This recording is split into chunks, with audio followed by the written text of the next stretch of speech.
Le bureau de la Banque mondiale au Congo a présenté le 23 septembre son 12e rapport de suivi de la situation économique et financière de la République du Congo en présence du ministre de l'Économie, du Plan et de l'Intégration régionale.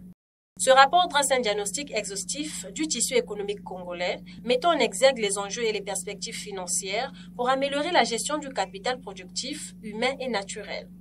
Il souligne une croissance modérée en 2024, bien que suffisante pour atteindre une croissance positive.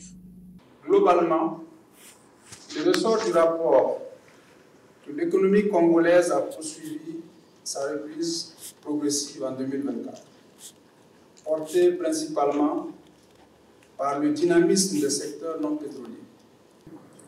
Le rapport présente également les résultats d'une comptabilisation innovante du stock de capital national.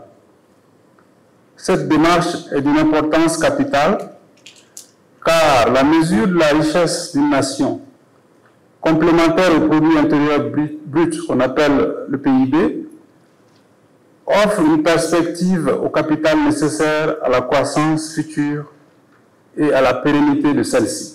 Faut-il rappeler, le pays est confronté à des besoins importants de financement pour soutenir sa transformation structurelle vers une économie générant des biens et plus forte valeur ajoutée.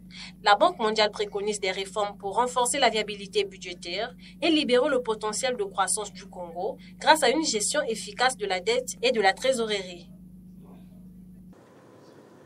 En termes de recommandations, le présent rapport propose des options de réforme pour assurer la pérennisation du stock du capital national. Il s'agit notamment de mesures permettant, primo, de concilier les besoins immédiats et la viabilité budgétaire à long terme. Secondo, d'améliorer le capital humain à travers des investissements dans l'éducation et la santé. Et tertio, de mettre en place des politiques spatialement différenciées pour développer les zones à forte déforestation afin de répondre aux défis régionaux spécifiques et de promouvoir des pratiques durables d'utilisation des terres.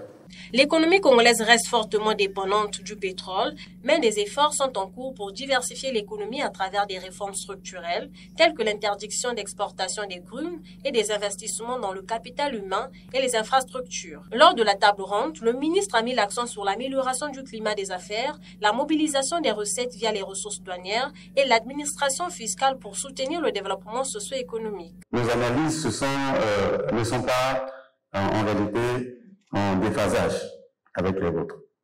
Les conclusions de votre rapport nous interpellent à plus d'un titre. Déjà, le fait que notre secteur hors pétrole contribue significativement à la croissance, avec un chiffre d'affaires en hausse de près de 11,2% sur les 3 dernières années.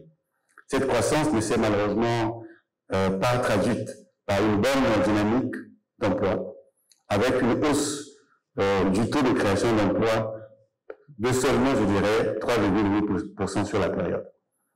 Nous sommes d'accord avec votre analyse que les problèmes d'accès à l'électricité ainsi que ceux de financement des entreprises sont un réel problème que nous devons absolument adresser et résoudre très rapidement.